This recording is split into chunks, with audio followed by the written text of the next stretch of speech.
हमारे बीच में शहरी विकास मंत्री आदरणीय श्री सुरेश भारद्वाज जी, इम्पैक्ट के हमारे वाइस चेयरमैन श्री गणेश दत्त जी, हमारे बीच में हमारी पार्टी की प्रत्याशी रही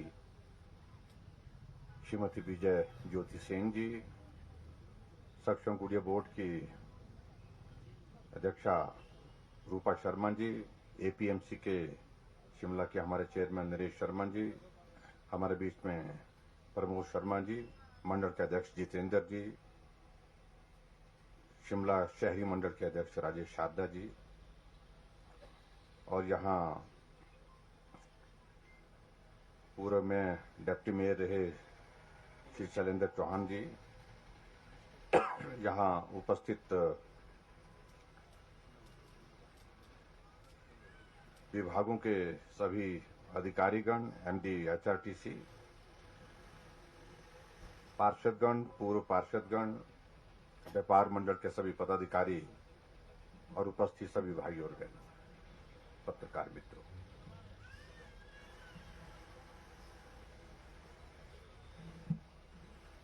काफी दिनों से श्री सुरेश भारद्वाज जी का एक आग्रह था कि कुछ शिलान्यास के कार्यक्रम हमारे यहाँ पर शिमला में होने हैं, थोड़ा सा समय चाहिए। और मुझे इस बात की खुशी है कि जो शिलान्यास के कार्य यहाँ होने थे, जिसके लिए विकास को गति देने के लिए जो हमने आने वाले समय में जो काम शुरू करने थे, उसकी आज विधिवत शुरुआत हुई है। और उस दृष्टि से शिमला में दाड़नी का बगीचा, जो शिमला में सब्जी मंडी का, जहां हमने शिलान्यास किया लगभग 20 करोड़ की लागत से, और उसी तरह से क्लिनिक चौक पर जो फ्लाईओवर, उसका भी शिलान्यास किया, वो लगभग 10 करोड़ की लागत से। उसके लिए भी मैं आपको बहुत बहुत बधाई देता हूं। और ब्रॉक हाउस के समीप जो विकास नगर में फुट ओवर ब्रिज फेज 2 व 3 2 और 3 शिलान्यास, उसका भी किया लगभग 8 करोड़ की लागत से, वो भी। और उसी तरह से ढली में बस अड्डा का जो हमारा यहाँ पर जो शिलान्यास हुआ है, और यहाँ पर कमर्शियल कॉम्प्लेक्स भी साथ में, जो 17 करोड़ की लागत से बनकर के तैयार होगा, उसका भी शिलान्यास हुआ। उस सबके लिए मैं आप सबको बहुत बहुत बधाई देता हूं। कुल मिलाकर के हम ये देखें तो 4 जगह हमने जो शिलान्यास किए हैं, उन 4 जगह शिलान्यास में लगभग 55 करोड़ रुपए के शिलान्यास आज इस विधानसभा क्षेत्र और हमारी शिमला विधानसभा क्षेत्र में हुए। इसके लिए मैं आप सबको बहुत बहुत बधाई देता हूं।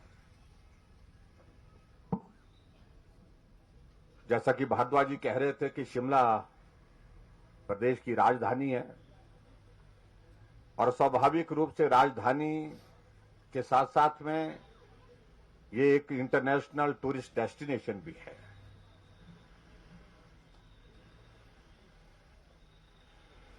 बहुत लंबे समय से हम इस शिमला में देख रहे थे कि जो सड़कें बनी हैं, जितनी बनी है वो उतनी है, पानी की योजनाएं जो जितनी बनी हैं वो भी उतनी ही हैं। इसके अतिरिक्त अग्र इंफ्रास्ट्रक्चर के हिसाब से हम इस बात को भी देखें, चाहे वो पार्किंग की व्यवस्था है, चाहे पार्किंग व्यवस्था के साथ साथ चाहे वो हॉस्पिटल की आईजीएमसी की व्यवस्था है, ये तमाम सारी चीजें लंबे अंतराल से जो है वो एक जगह ठहरी हुई थी, एक जगह रुकी हुई थी। हम वर्षों से शिमला में आते रहे हैं, जाते रहे हैं, और हम भी ये मान करके बैठे थे कि अब शिमला में सड़कें चौड़ी करने की गुंजाइश नहीं होगी। और हम भी ये मान करके बैठे थे शिमला में जो परिस्थितियां हैं, इन परिस्थितियों में ही जीवन यापन करना पड़ेगा। बेहतर सुविधाएं देने की दृष्टि से यहां पर बहुत कुछ करने की गुंजाइश जो है वो, क्योंकि जगह नहीं है, चाहे वो पार्किंग की बात है, चाहे वो दूसरी योजनाओं की बात है, डेवलपमेंट के प्रोजेक्ट्स की बात है।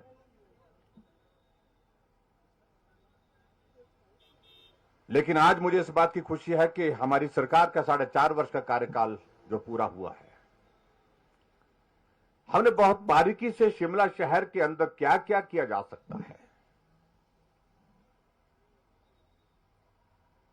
ट्रैफिक को डीकंजस्ट करने के लिए क्या किया जा सकता है, वाटर सप्लाई को इंप्रूव करने के लिए क्या किया जा सकता है, और उसके साथ साथ जो सड़कें हमारी जो एग्जिस्टिंग है एट प्रेजेंट, जो उनको और चौड़ा करने के लिए हम क्या कर सकते हैं। उस दृष्टि से कुछ शुरुआत हुई, और शुरुआत के बाद आप स्वयं अनुभव कर रहे होंगे कि अंतर दिख रहा है। आज शिमला के शहर के कार्ट रोड से होकर के आप जाएंगे, पुराना बस स्टैंड जाएंगे, तो आप देखेंगे कि सड़कें पहले की तुलना में काफी चौड़ी हुई है। आप इस बात को देख रहे हैं कि रास्ते में पैदल चलने के लिए अलग से ट्रैक बना करके रास्ता, वही कॉल अलग से सुविधा शिमला शहर के अंतर्गत काफी बड़ी एक सुविधा उपलब्ध कराने की कोशिश हुई है। आप इस बात को भी देख रहे हैं कि शिमला शहर में वाटर सप्लाई का कितना बड़ा संकट आ गया था जब हमारी सरकार को बने हुए मात्र 3 महीने हुए थे और शिमला में पानी नहीं था, और राष्ट्रीय खबर नहीं, अंतर्राष्ट्रीय स्तर पर उसका शोर पड़ा। लेकिन हमने उसी दिन तय किया कि अगले साल तक शिमला शहर में पानी का संकट जो है वो हमेशा हमेशा के लिए समाप्त करना है। हमने 70 करोड़ की चाबा की स्कीम जो है वो अप्रूव की, और 8 महीने में 9 महीने में उसको बना करके तैयार किया। मैं दावे के साथ कह सकता हूं कि हिमाचल प्रदेश में किसी वाटर सप्लाई स्कीम में जो इतने 70 करोड़ रुपए की लागत की, उसको 9 महीने में बनाने का रिकॉर्ड आज से पहले किसी योजना का नहीं है, जो शिमला की बना करके हमने तैयार किया। इसलिए हमने तय किया कि अगले गर्मी के सीजन में शिमला में पानी का संकट नहीं होना चाहिए। और आज मैं देख रहा हूं, हमको 4.5 वर्ष का कार्यकाल हुआ, उस पहले संकट के बाद आज हम शिमला में कह सकते हैं कम से कम पानी का संकट नहीं है। जो लंबे समय तक सत्ता में रहे, एक बार नहीं बार बार रहे, जो शिमला के ऊपर हक तो खूब जोर से जताते हैं, लेकिन शिमला के लिए योगदान की दृष्टि से कंट्रीब्यूशन क्या है। आज अगर सड़कें चौड़ी हो रही हैं, वो तब हो रही है जब भारतीय जनता पार्टी की सरकार आदरणीय मोदी जी के नेतृत्व में दिल्ली में है और भारतीय जनता पार्टी की सरकार हिमाचल प्रदेश में है। डबल इंजन का सरकार इसका जिक्र करते हैं, तब जाकर के सड़कें चौड़ी हो रही हैं। लेकिन ये बात सच है कि भारद्वाज जी भी कह रहे थे, हमसे भी कई लोग बोल रहे थे, मैंने कहा सड़कें चौड़ी हो गई, अच्छा हो गया, बोलता वो तो अच्छा हो गया, लेकिन लोग जो है वो उस चौड़ी सड़क को फिर वहीं पर पहुंचा के बैठेंगे।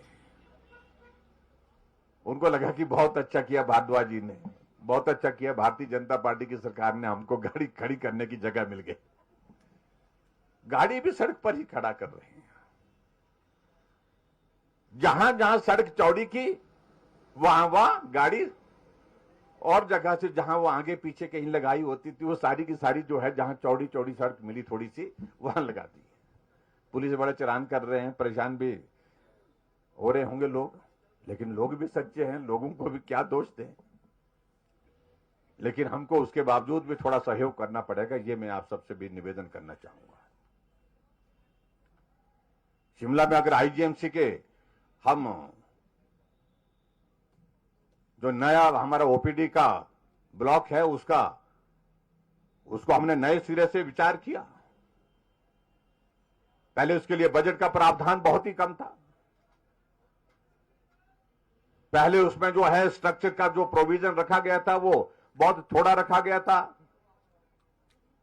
लेकिन हमने कहा कि ये प्रदेश के लोगों को स्वास्थ्य की सुविधा देता है। ये सबसे बड़ा संस्थान अभी तक हमारे हिमाचल प्रदेश में स्वास्थ्य की सुविधा देने के लिए है। इस भवन को बड़ा बनाना चाहिए।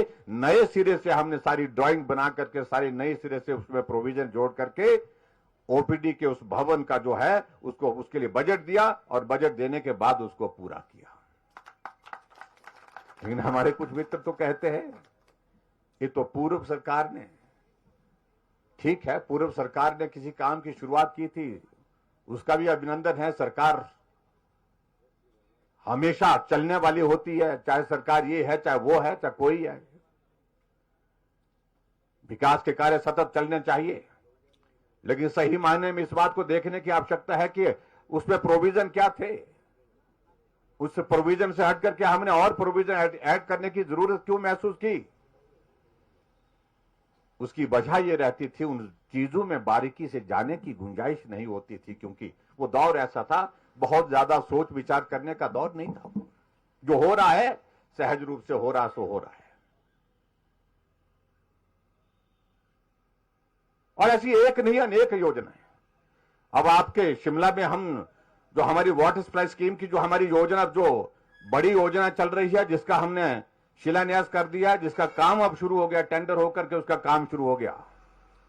अब वो कितने की है भारद्वाज जी?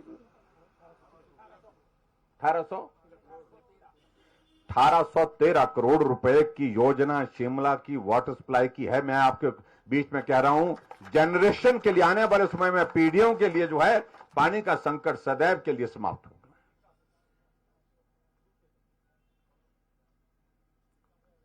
जो बार बार सत्ता में रहे वो भी कर सकते थे इस काम को, लेकिन क्यों नहीं किया? ये प्रश्न पूछने का हमसे नहीं, उनसे है। जो पार्टियां सत्ता में रही, बार बार रही, मैं किसी व्यक्ति के बारे में नहीं बोलता हूं, मैं सत्ता और सरकार की बात कर रहा हूं। आज अगर शिमला के अंदर, शिमला में टनल का काम किस वक्त हुआ? जब अंग्रेज हुआ करते थे। शिमला में टनल जो भी बनी है आजाद भारत के इतिहास में तो बनी नहीं है। चाहे ये ढली की टनल है, चाहे हमारी विक्टी टनल है, चाहे जितनी भी टनल्स हैं हमारी शिमला के अंदर, लेकिन हमने शुरुआत की, हमारी सरकार ने शुरुआत की, ढली के पास जो है डबल लेन की टनल का काम युद्ध स्तर पर चल रहा है। और मैं इस बात को कह सकता हूं, 4 और 5 महीने के अंदर 4-5 महीने के अंदर वो टनल बन करके जो है आपके जो ट्रैफिक का बहुत बड़ा एक संकट होता है यहां पर ढली के पास टनल के सामने, उस संकट से आपको जो है निजात मिलेगी। किया तो जा सकता, जो लंबे समय तक सत्ता में रहे, बार बार सत्ता में रहे, वो कर सकते थे, लेकिन नहीं किया। इसलिए मैं इस प्रश्न को छोड़ देता हूं, उन पर ही छोड़ देता हूं। क्यों नहीं किया, क्या वजह रही होगी? आज हमने शिलान्यास किया, जो हमारे जो ब्रॉकहॉर्स्ट के पास जो हमारे फुट ओवर ब्रिज और उसके साथ उसमें लिफ्ट का प्रोविजन भी।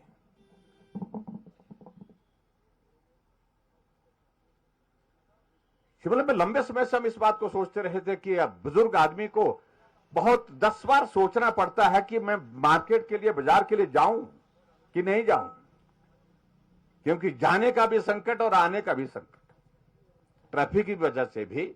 और अगर ट्रैफिक के कारण रास्ता ही बंद हो गया, अगर बिल्कुल पैदल ही चलना पड़े तो बुजुर्ग चलेगा कैसे, बच्चा चलेगा कैसे?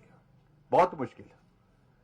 और उसके लिए हमने कहा कि अब स्मार्ट सिटी के अंतर्गत जो प्रोविजन किए जा सकते हैं, और उन प्रोविजन के अंतर्गत हमने लिफ्ट की अब अलग अलग जगह से हमने अरेंजमेंट किए हैं, और वो लिफ्ट के माध्यम से आना जाना कितना सरल हो जाएगा, इसका जिक्र यहां पर भारद्वाज जी कर रहे थे। मैं उस बारे में तफसील में जाना, डिटेल में जाना पसंद नहीं करूंगा, क्योंकि वो सारी बातें इन्होंने बताई है। ये किए जा सकते थे, लेकिन फिर भी उसके बावजूद उन सारी चीजों की कमी महसूस की हमने। और आज मैं इस पर इतना जरूर कहना चाह रहा हूं कि हिमाचल प्रदेश में आप सबके आशीर्वाद से हमारी सरकार का 4.5 वर्ष का कार्यकाल पूरा हुआ है। आप सबका सहयोग मिला, आप सबका समर्थन मिला है और आने वाले समय में जहां तक शिमला के डेवलपमेंट का विषय है, जो नए प्रोजेक्ट कंसीव किए गए हैं, नए प्रोजेक्ट के माध्यम से हम शिमला शहर के विकास को हम गति देना चाह रहे हैं, शिमला शहर में परिवर्तन लाना चाह रहे हैं, वो बहुत बड़ी संख्या में आने वाले समय में आप देखेंगे। जब जमीन पर उतारने की अगर बात आएगी, क्योंकि हम चुनाव के करीब हैं, तो ऐसी परिस्थिति में कितना उस सारी चीज को लेकर के शुरू कर पाएंगे, लेकिन उसके बावजूद नई शुरुआत के साथ हम शिमला में काम करने की कोशिश कर रहे हैं।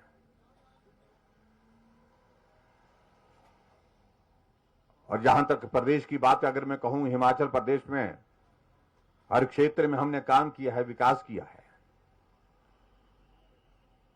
आज हम हर क्षेत्र में विकास के लिए देखते हैं कि 200 करोड़ 300 करोड़ के उद्घाटन और शिलान्यास एक एक विधानसभा क्षेत्र में हो रहे हैं, और वो भी उस दौर में जब कोविड का इतना बड़ा संकट 2 साल से ज्यादा रहा। हमने ईमानदारी से कोशिश की कि हम ज्यादा से ज्यादा बेहतर से बेहतर काम कर सके, और हिमाचल प्रदेश में हमने फोकस होकर के काम करने की कोशिश की है। जो गरीब आदमी है उसको हम मदद करें, उसको ज्यादा मदद करें। और जितनी भी योजनाएं हमने प्रमुख रूप से हिमाचल प्रदेश में बनाई है, उन योजनाओं का फोकस गरीब आदमी पर रहा, जरूरतमंद आदमी पर रहा।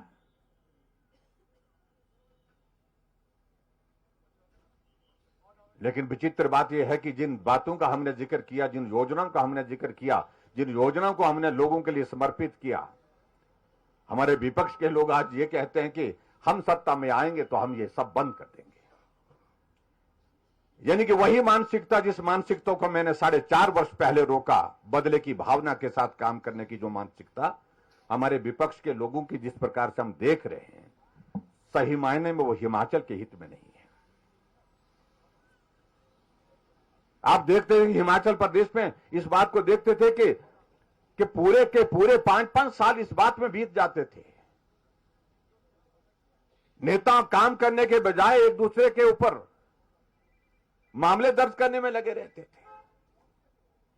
एक नेता की पेशी इस कोर्ट में लगी है, दूसरे की उस कोर्ट में लगी है, तीसरे की उस कोर्ट में लगी हुई है। हमने कहा ये विकास के लिए, और जब हम देवभूमि कहते हैं हिमाचल प्रदेश के लिए, मुझे लगता है कि इस परंपरा को, इस प्रथा को रोकना चाहिए।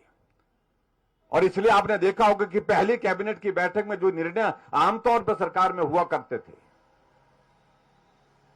सरकार बदलने के बाद पहली कैबिनेट के निर्णय यही होते थे कि यह मामला दर्ज किया जाए, इस फैसले को रद्द कर दिया जाए, इनके खिलाफ कार्रवाई की जाए, ऐसे निर्णय होते थे। लेकिन हमारी सरकार आने के बाद हमने पहली कैबिनेट की बैठक में कोई भी राजनीतिक प्रतिशोध या बदले की भावना के साथ काम की शुरुआत नहीं की। हमने पहली कैबिनेट का पहला निर्णय हमने हिमाचल प्रदेश के बुजुर्गों के लिए समर्पित किया। हमने कहा 70 साल के ऊपर के बुजुर्गों को सबको पेंशन का प्रावधान करने का निर्णय किया,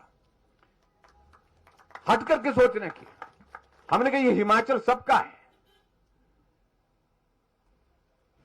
और सबका है तो इसलिए क्षेत्रवाद की बात समाप्त होनी चाहिए, ऊपर नीचे की बात समाप्त होनी चाहिए। इसलिए हम सब मिलकर के कैसे काम कर सके।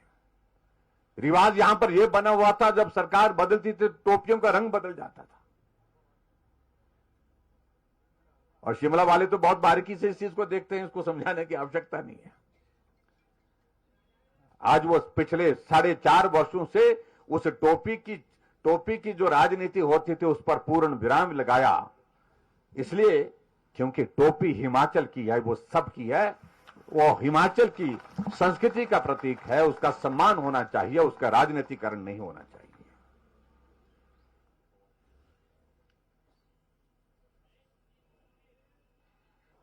अलग सोच के साथ हमने काम करने की कोशिश की।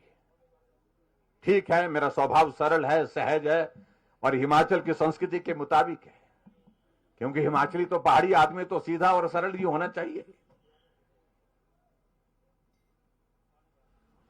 और मैं उन नेताओं में से हूं भी नहीं जो उछल कूद करते हैं भाई। लेकिन फिर भी मैं इतना जरूर कहना चाह रहा हूं कि आदरणीय प्रधानमंत्री नरेंद्र भाई मोदी जी के हम हृदय से आभार व्यक्त करते हैं कि हिमाचल की मदद के लिए जब हमको जो जरूरत पड़ी वो मदद उन्होंने की।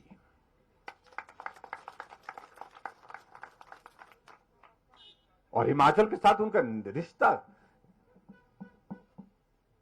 एक भावनात्मक रिश्ता।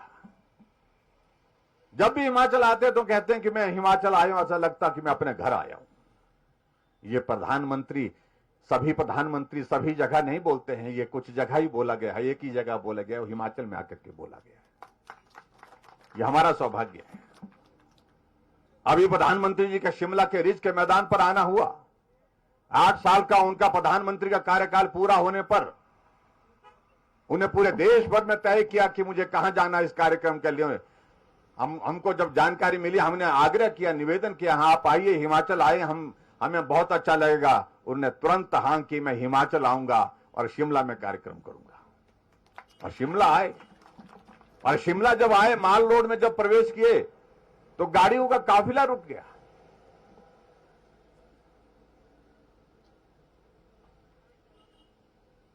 हमें संदेश था, हमने पिछली बारी गाड़ी में थे, हमें संदेश आया कि प्रधानमंत्री जी पैदल चलना चाह रहे हैं। जो लोग वहां पर खड़े उन्होंने अभिनंदन किया, स्वागत किया। और शिमला की माल रोड पे स्कैंडल पॉइंट से लेकर के रानी झांसी पार्क तक पैदल होकर के गए प्रधानमंत्री।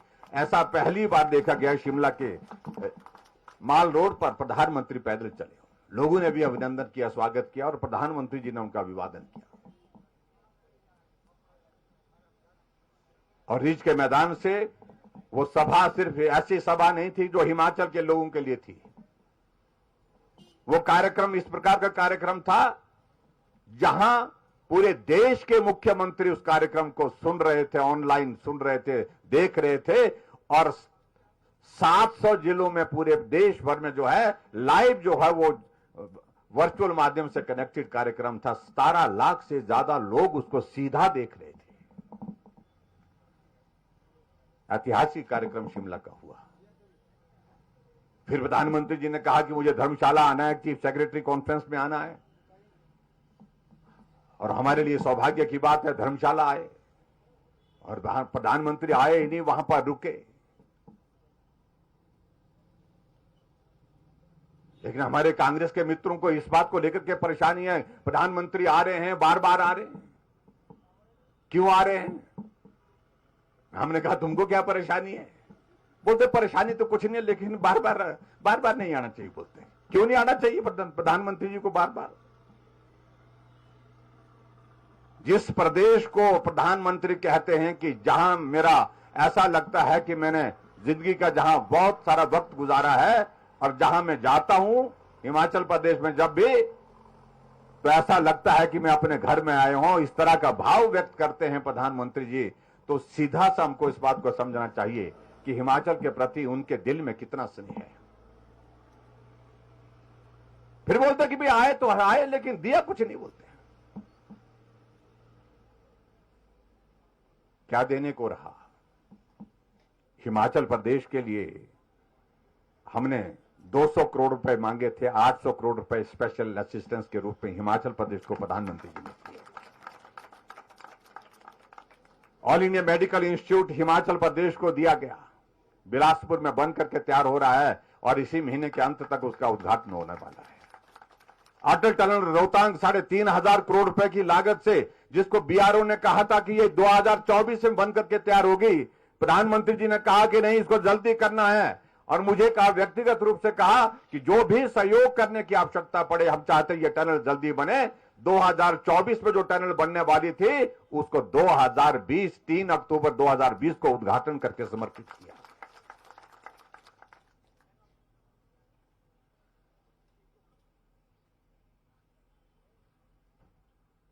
हम कितनी योजनाओं का जिक्र करें। आज हमें इस बात को लेकर के प्रसन्नता है कि हिमाचल प्रदेश में आने वाले समय में 1.5 साल के अंदर, 2 साल के अंदर ट्रेन भी हिमाचल के अंदर प्रवेश करेगी। बिलासपुर से आगे ट्रेन पहुंच जाएगी, बैरी के पास पहुंचने वाली है। उसकी सारी औपचारिकताओं का दौर पूरा हो गया। उनमें से ट्रेन जो है हमीरपुर की तरफ बढ़ने की स्थिति में हो रही है, उसके लिए भी औपचारिकताओं का दौर पूरा है। मंडी में इंटरनेशनल एयरपोर्ट बनने की संभावनाओं को हमने आगे बढ़ाया है और अब बहुत जल्दी 1 महीने के अंदर लैंड एक्विजिशन का प्रोसेस वहां पर शुरू हो जाएगा। हिमाचल प्रदेश में भी एक बड़ा एयरपोर्ट बनने की संभावना जो बन रही है और जिसके लिए आदरणीय प्रधानमंत्री जी का आशीर्वाद हमको निश्चित रूप से मिलेगा। और मैं इस बात को कहना चाह रहा हूं, जो हमारे कांग्रेस के मित्र बोलते हैं कि एयरपोर्ट बोला था लेकिन बना नहीं, ऐसा नहीं बनता। अगर तुम लोगों ने प्रयत्न किया होता, उस जमाने में प्रयत्न किया होता, तो आज बनकर के तैयार होता। एक प्रक्रिया होती है, सारी चीजों की क्लियरेंसेस, जो एक प्रोसेस होता है, वक्त लगता है, लेकिन उसके बावजूद हम कह रहे हैं कि वो एयरपोर्ट बन करके तैयार होगा। हम बहुत सारी चीजों का हम जिक्र कर सकते हैं, लेकिन मैं इतना जरूर कहना चाहता हूं कि विपरीत सोच के लोग, जो हमारे विपक्ष के लोग, हमारे लोकतंत्र में हम विपक्ष का भी सम्मान करते हैं, लेकिन एक संस्कृति देखिए जो हमने हिमाचल प्रदेश में खड़ी की कि बदले की भावना से राजनीति नहीं, लेकिन वो सत्ता में आए नहीं, लेकिन उसके बावजूद बदले की भावना से बात कह रहे हैं। और मैं पिछले कुछ दिनों से देख रहा था कि भारतीय जनता पार्टी की सरकार के खिलाफ हम चार्जशीट जारी करेंगे, ऐसा बोल रहे थे। लेकिन मैं इतना जरूर कहना चाहता हूं, चार्जशीट जिस दिन जारी करेंगे, हमारे पास तो पहले ही चार्जशीट आपकी पड़ी हुई है, हम उस पर कार्रवाई करेंगे, मालूम पड़ जाएगा ठिकाना क्या है। तो इसलिए सारी चीजों को लेकर के मैं ज्यादा नहीं कहना चाह रहा हूं। मुझे इस बात की प्रसन्नता है कि पूरे हिमाचल प्रदेश में हमको पूरा सहयोग मिला है जनता का, और जिन योजनाओं के बारे में यहां पर भारद्वाज जी भी जिक्र कर रहे थे, चाहे वो पेंशन की बात है, हमने बुजुर्गों के लिए पेंशन 60 साल से ऊपर बुजुर्गों का पेंशन का प्रावधान किया, और वो कह रहे हैं कि हम आएंगे तो हम इसको बंद करेंगे। हमने हिमाचल प्रदेश में 3,31,000 गैस के चूल्हे हर घर में पहुंचाए। पूरे देश में हिमाचल पहला राज्य है जहां हर घर में गैस का चूल्हा है, और वो कहते हैं कि हम आएंगे तो हम बंद करेंगे, चूल्हा बंद करेंगे। और एक नेता की तो हद है, वो रात को भी उठ जाते हैं, और रात को उठ करके जो है अपने कमरे में जो है बेडरूम में, पता नहीं कहां बेडरूम में लगाते हैं, कहां लगाते हैं, वो उसके सामने खड़े हो जाते हैं अपने वीडियो बनाने के लिए। और उस पर भी रात को, कम से कम रात को तो आराम से सो जाओ। आपको नींद नहीं आ रही है तो परिवार को तो सोने दीजिए, बाकी लोगों को तो सोने दीजिए। तो इसलिए मैं वो हमेशा खड़े होकर के वो रात को भी जो है वो वीडियो फेसबुक लाइव करते रहते हैं। हमारे 1-2 मित्र ऐसे हैं, मैं उनसे तो ज्यादा नहीं बोलना चाह रहा हूं, लेकिन वो बहुत परेशानी होती है उनको जब बोलता हूं। थोड़ा हमेशा एक बात कहते हैं कि हम ये कर देंगे, हम वो कर देंगे। हमने हिमकेयर की शुरुआत की, वो बोलते हैं कि हम आएंगे तो हम बंद कर देंगे। हमने सहारा योजना उन लोगों के लिए शुरू की जो लोग बिस्तर पर पड़े हैं, लाचार है, बेबस हैं, चल नहीं सकते, अपना काम नहीं कर सकते हैं, बोलते हम आएंगे तो बंद कर देंगे। हमने ग्रामीण क्षेत्रों में पानी का बिल बंद कर दिया, वो आए हैं, बोलते हम बोलते हम इसका विरोध करेंगे। हमने महिलाओं के लिए 50% आबादी का हिस्सा है जो हमने उनके लिए 50% बस में आने जाने का किराया कर दिया, माफ कर दिया। हमने कहा 50% किराए पर, अगर आबादी आपकी 50% है तो 50% किराया आपको देना होगा, आधा माफ कर दिया। और वो बोलते हम आएंगे तो हम पूरा कर देंगे। हमने हिमाचल प्रदेश, बहुत लंबे समय से हम भाषण देते हैं कि ऊर्जा राज्य हिमाचल प्रदेश, ऊर्जा राज्य। हम दूसरे प्रदेशों को बिजली बेचते हैं, लेकिन हिमाचल प्रदेश के गरीब लोगों के लिए उसमें ऊर्जा राज्य के नाते क्या योगदान, उनको क्या मदद मिली। हमने तय किया, पहले हमने 60 यूनिट तय किया था, फिर उसके बाद हमने निर्णय किया कि 125 यूनिट तक हम हिमाचल प्रदेश में बिजली फ्री देंगे, जीरो बिल के साथ देंगे। और मैं दावे के साथ कहता हूं, जिसके पास घर में 5 बल्ब 6 बल्ब जलते हैं, उनको 0 बिल आएगा। इस महीने के बाद, इस महीने से 0 बिल आ जाएगा। और वो कहते हैं कि मुफ्तखोर बना दिया। और आने वाले समय में जब आएंगे आप सबके बीच में तो उनको जरा पूछना जरा, क्योंकि शब्दों का चयन तो कम से कम बेहतर करें।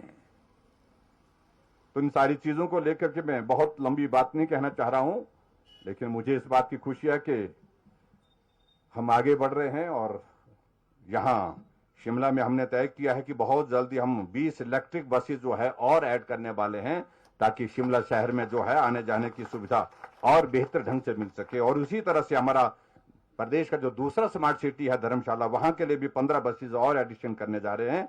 और उसमें वहां के लिए भी सुविधा मिलेगी। एक चार्जिंग स्टेशन भी हमने इसके लिए तय कर दिया है इलेक्ट्रिक बसेज के लिए, वो तारा देवी में होगा। उसके लिए वहां पर भी उसकी एक सुविधा रहेगी। और बाकी जहां आज के शिलान्यास और उद्घाटन के सिलसिले में जो बात कहनी थी वो भारद्वाज जी ने बहुत विस्तार से कह दी है। उसमें मैं बहुत लंबी बात नहीं कहूंगा। मैं समझता हूं, क्योंकि जिन जैसे इन्होंने बताया कि मुझे आज की इस कार्यक्रम में आने के बाद अभी निकलना भी है। और मुझे इस बात की भी खुशी है कि HRTC वालों ने एक अच्छा एक कदम उठाया, जो हमारा जो लाइबिलिटी जो हमारी पेंशनर्स की थी, लीव एनकैशमेंट और DCRG की, तो वो 2016 से शायद मेरे में पेंडिंग थी, 2016 से पेंडिंग थी। और उसमें हमने अब जो है उसको वो जारी कर दिया है मार्च 22 तक जो है वो 2022 तक जो है उसको हमने जारी कर दिया है। 110 करोड़ रुपए जो है उसके लिए वो जो सैंक्शन किए हैं रिसेंटली। और उसके लिए मैं आप सबको बहुत बहुत बधाई भी देना चाह रहा हूं और HRTC को भी बधाई देना चाह रहा हूं। और शिमला को आओ हम सब लोग और बेहतर बनाएं और सुंदर बनाएं। मुझे इस बात की खुशी है कि शिमला का जब आदरणीय प्रधानमंत्री जी का कार्यक्रम हुआ, तो उस कार्यक्रम के बाद मुझे बहुत सारे मुख्यमंत्री के भी फोन आए, जिनने उस कार्यक्रम को जो लाइव जुड़े हुए थे, तो उनने शिमला का जिक्र किया कि बहुत सुंदर लगा, उनका रोड शो भी बहुत अच्छा लगा और वो कार्यक्रम हुआ बहुत अच्छा लगा। और दूसरा हमारा शिमला में मुझे इस बात की भी खुशी है कि स्वच्छता की दृष्टि से हम अभी भी बेहतर हैं और बेहतर होने की जरूरत है। और उसके लिए हम सब लोग काम करेंगे आने वाले समय में निश्चित रूप से, लेकिन फिर भी उसके बावजूद हम बेहतर काम करने की कोशिश करेंगे। और मैं आपके आज के इस कार्यक्रम में यहाँ उपस्थित होने के लिए आप सबका जहाँ धन्यवाद करता हूँ। और जो प्रोजेक्ट्स हमने लगभग यहाँ पर 55 करोड़ रुपए के यहाँ पर आपके लिए आप समर्पित किए हैं विभिन्न, उसके लिए मैं आप सबको बहुत बहुत बधाई देता हूं। आने वाले समय में मुझे लगता है कि शायद आप लोगों से मिलना जुलना होता ही रहेगा, क्योंकि विधानसभा का चुनाव तो आ ही रहा है, लेकिन इससे पहले कोई और चुनाव की भी सुन रहे हैं हम। मालूम नहीं अब कब होगा, वो कॉर्पोरेशन का चुनाव होगा, तो कॉर्पोरेशन के चुनाव में भी आएंगे, तो आप लोगों से मिलना होगा। तो आप सबका आशीर्वाद, आप सबकी शुभकामनाएं सदैव साथ रही है, तो वो साथ रहेंगी ऐसा मुझे पूरा भरोसा है, पूरा विश्वास है। इतनी बात कहते हुए आप सबका बहुत बहुत धन्यवाद। नमस्कार।